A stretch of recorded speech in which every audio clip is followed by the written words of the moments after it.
નમસ્તે, જય ભારત. આજ હું આપને કેટલાક જે એન્ટિક હેરિટેજ રિસોર્ટ બતાવીશ. જે કલેક્શન મારું પોતાનું આમ તો બહુ મોટું નથી, થોડું જ છે, પણ જે પીસ છે ને એ સારા છે. આપને પ્રથમ હું જે ઓમેગા જે બીજા નંબરની ઘડિયાળ ગણાય છે રિસોર્ટ ઓમેગા. હવે ઓમેગાના મારી પાસે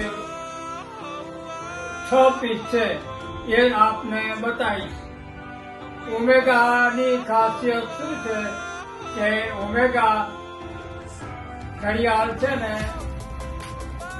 ઓમેગા ઘડિયાળ ચંદ્ર ઉપર જે અવકાશયાત્રી ગયેલા ને ત્યારે એ ઓમેગા ઘડિયાળ ઉપર પસંદગી ઉતરેલી. એનું કારણ એક જ છે કે એના અવકાશ ગુરુત્વાકર્ષણ કે અવકાશ એની કોઈ અસર થતી નથી અને ટાઈમિંગમાં પરફેક્ટ રહેશે, એટલે એ ઘડિયાળ એ માટે પસંદગી થયેલી. એમાં એ ઘડિયાળની ખાસ ખાસિયત શું છે કે એના જે બેલેન્સ આવે ને એ 3 મેટલના બનેલા હોય છે, જેના લઈ જે મેગ્નેટ ગુરુત્વાકર્ષણ કે એની અસર થતી નથી અને ટાઈમમાં પરફેક્ટ રહેશે. આ પ્રથમ હું આપને ઓલ્ડ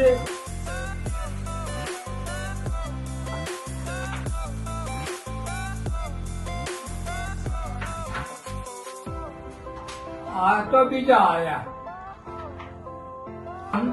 ઓમેગાનું જે જૂનું મોડલ છે ને, જે 6 ના કાંટા ઉપર સેકન્ડ કાંટો છે, એ ઓલ્ડમાં એ ગણાય છે અને આજે પણ ચાલુ કન્ડિશનમાં ખૂબ ચાલુ કન્ડિશનમાં છે.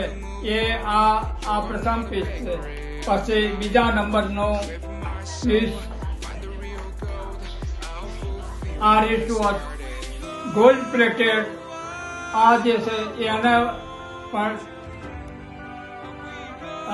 6 ના કાંટા ઉપર સેકન્ડ કાંટો છે, એટલે આ પણ ઓલ્ડ મોડેલમાં છે અને એ પણ ચાલુ કન્ડિશનમાં છે. એ પછી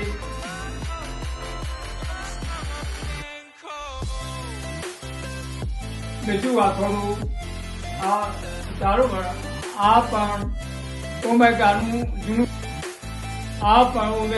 જૂનું મોડલ છે. જે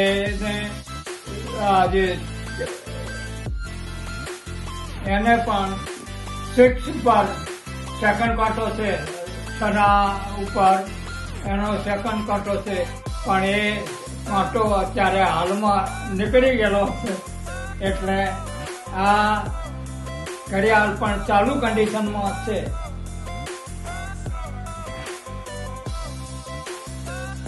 પછી આ બ્લેક મોડલનું ઓમેગા બ્લેક મોડલનું આ પણ એકદમ ચાલુ કન્ડિશનમાં અને એકદમ સારી કન્ડિશનમાં. આ પણ સારું છે.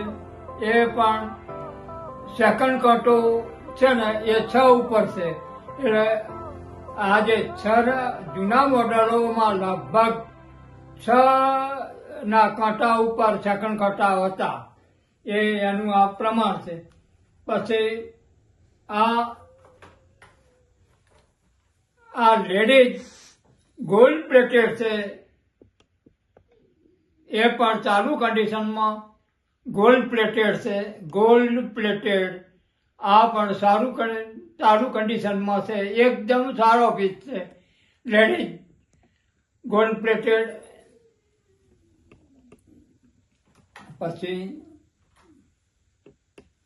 પછી આ બહુ જૂનું ના ગણી શકાય પણ ક્લાસિક ગણી શકાય એવો આ પણ ઓમેગાનો લેડીઝ પીસ છે.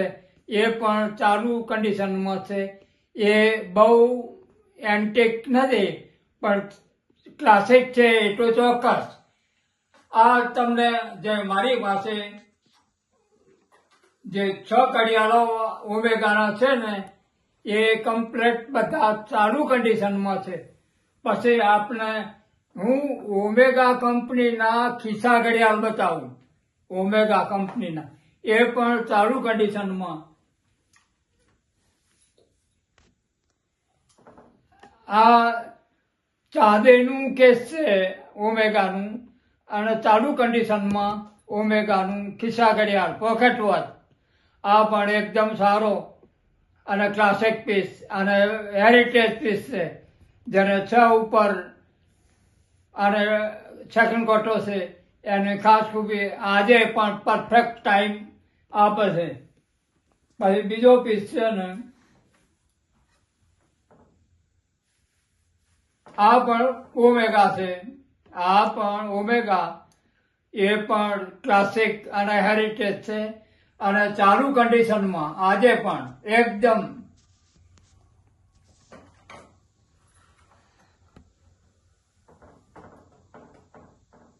આ ત્રીજો પીસ, આ પણ ચાંદીના કેસમાં છે, ચાંદીના કેસમાં, અને એ પણ ચાલુ કન્ડિશનમાં એકદમ સારી. એની મિકેનિઝમ નવા ટાઈપ એકદમ સારી, અને એકદમ આના પણ 6 ઉપર 6 ઉપર સેકન્ડ કટો છે. આ ખિસ્સા ઘડિયાળની ખાસિયત એ છે કે બધાને સેકન્ડ કાંટો 6 ઉપર હોય છે લગભગ.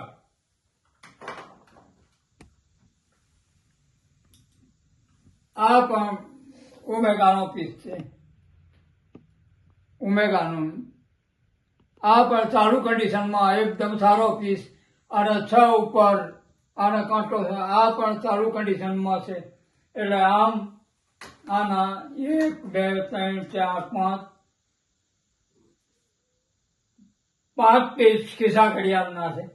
એ પછી આપણે થોડા બીજા પીસ પોકેટ વોચના હું આપને બતાવું.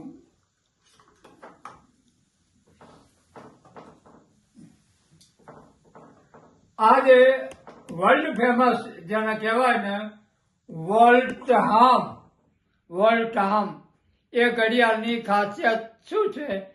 એ આ ઘડિયાળ ટાઇટેનિક જે જહાજ ડૂબી ગયું એમાં એના કાટમાળમાંથી જે પાછળથી મળી આવેલું એવું એ આ વોલ્ટહામ કંપનીનું ઘડિયાળ હતું.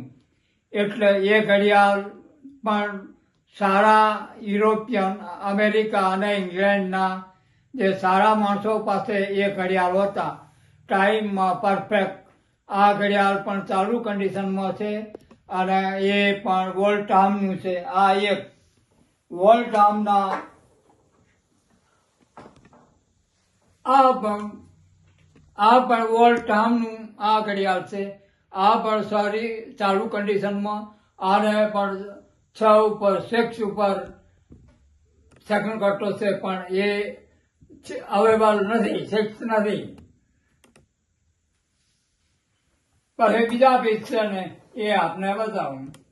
આ પણ ખિસ્સા ઘડિયાળ છે, મોટા. આ બધા આ જે ઘડિયાળો છે એ ચાલુ કન્ડિશનમાં છે. આ પણ ચાલુ કન્ડિશનમાં. આ પણ ચાલુ કન્ડિશનમાં.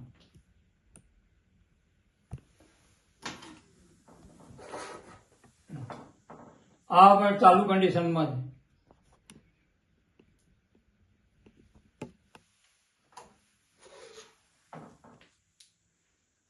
આ પણ ચાલુ કન્ડિશનમાં છે.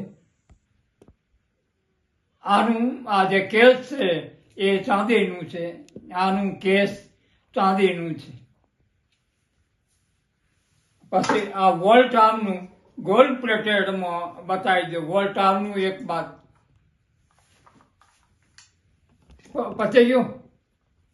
હા, વોલ્ટહામનું આ ગોલ્ડ પ્લેટેડ